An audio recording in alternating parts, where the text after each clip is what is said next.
You know that feeling you're watching a match, your team is down by one, there's 5 minutes left on the clock, and then, boom, a 40-yard screamer hits the top corner. The stadium goes absolutely insane.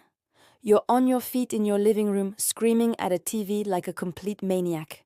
That feeling? That's why billions of us love football.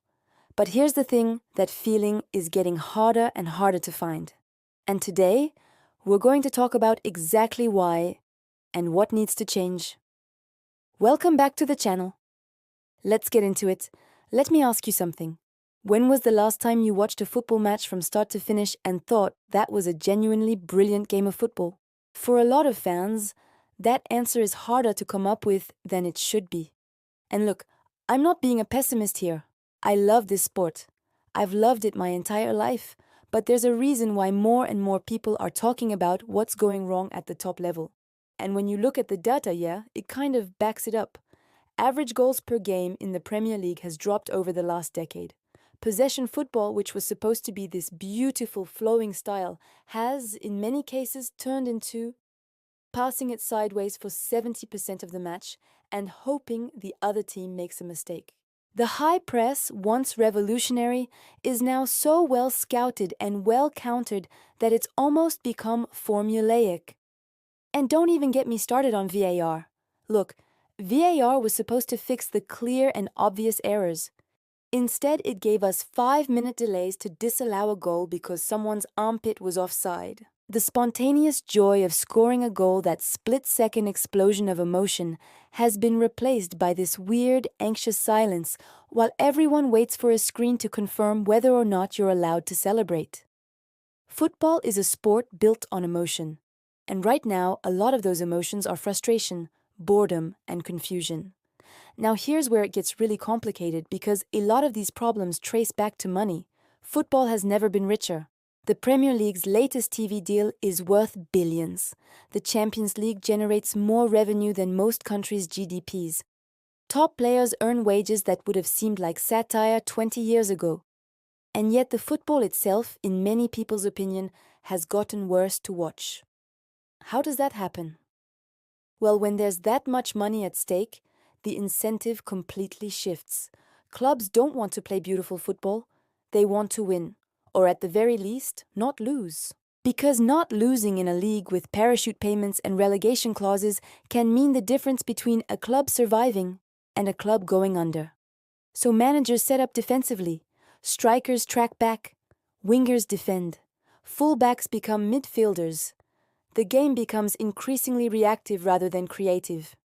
And at the top, you've got a situation where 6 or 8 clubs globally are essentially operating in a different financial universe from everyone else. The gap between the haves and the have-nots isn't a gap anymore. It's a chasm. It's the Grand Canyon.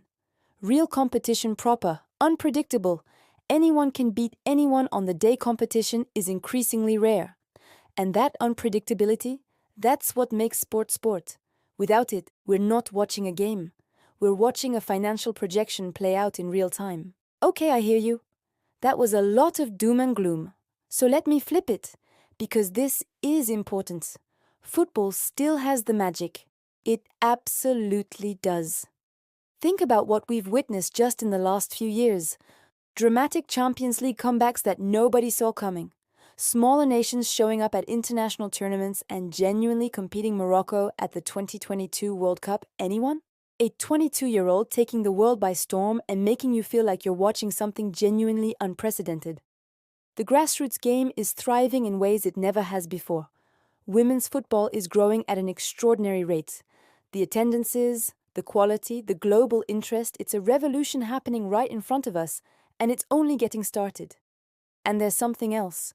The communities built around football, the local clubs, the supporter groups, the 5A-side leagues, the Sunday morning matches where someone always shows up late and someone always pulls a hamstring, none of that has changed. None of that is broken. Football at its core is about people, belonging, identity, joy, and that is absolutely still there. The question is, how do we protect it? How do we make sure the thing we love doesn't get hollowed out by the forces around it? All right, enough diagnosis. Let's talk prescription. Number 1, VAR needs a complete rethink, not abolished reformed. The technology is there to help, but the application is a disaster. Implement a clear, transparent, time-limited review system. Give managers 2 challenges per game, like in cricket or tennis. Let the spontaneous celebration happen and only review if a challenge is used. This restores emotion, speeds up the game, and keeps technology as a tool rather than a rulebook. Number 2, financial fair play needs actual teeth. The current system is, frankly, a joke. Clubs find workarounds, ownership models get structured specifically to avoid penalties, and the punishments handed out have been inconsistent at best. If you're serious about competitive balance, and I mean serious, then you need independent enforcement, hard caps, and real consequences. Number 3, the match calendar needs to shrink, not grow. FIFA and UEFA keep adding tournaments, the expanded Club World Cup, a Nations League that nobody asked for, more rounds and more competitions. Players are burnt out, injuries are rising. The quality of individual performances and games suffers because the people playing are running on fumes by February. Less can absolutely be more. Fewer games, higher stakes, better quality. It's not a radical concept, it's just common sense. And number 4, and this one's personal to me, we need to reinvest in youth development globally. Not just at elite clubs, not just in Europe, everywhere. Football's greatest stories come from unexpected places. They come from kids in South America, in Africa, in Southeast Asia, who had talent but not resources. Those stories are still out there. We need to make sure the pathways exist to find them. Here's something we don't talk about enough: the power of the fan. We talk about owners, executives, broadcasters, governing bodies. We don't talk about the fact that we are the product. Without fans, without the passion, the viewing figures, the match day attendance, the social media engagement, none of the money exists. The whole machine runs on us. And that means we actually have leverage. Not individually, maybe, but collectively. Absolutely. Fan-led ownership models are working. Look at clubs like FC Barcelona, Bundesliga clubs like Borussia Dortmund with their 50+1 rule, or supporter trusts making real decisions at community clubs. When fans have a genuine voice and a genuine stake, the incentives shift. So the ask isn't passive. It's not just watch more football and hope it gets better. The ask is get involved, support your local clubs, engage with supporter groups, follow women's football, watch football from countries and leagues you've never given a chance. Diversify what football means to you. Because the beautiful game is bigger than the Premier League, bigger than the Champions League. And the more of us who remember that, the harder it is for anyone to narrow it down. So here's where I land on all of this. Football is imperfect right now. There are real problems and they deserve honest conversation. But the foundation, the thing that makes billions of people care so deeply about 22 players chasing a ball around a pitch, that foundation is solid.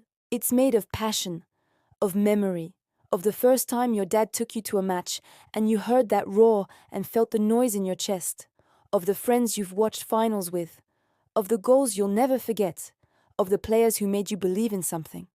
That doesn't go away. What we owe the game, what we owe the people who play it in the streets, the youth coaches, the fans who show up in the rain, the kids who still dream, is honesty and effort, and the refusal to just accept that this is as good as it gets. I believe we can talk about this stuff properly, passionately, without tearing the sport apart and actually make it better. That's what this channel is about. And if that sounds like something you want to be part of, hit that subscribe button right now. Seriously, it's right there. It takes 2 seconds. And every subscriber tells the algorithm that these conversations matter, which means we can keep having them and keep growing this community. Drop your thoughts in the comments. I read every single one. I want to know, do you think football is getting better or worse? What's one thing you would change? Until next time, stay passionate, stay curious, and keep loving the game. See you in the next one.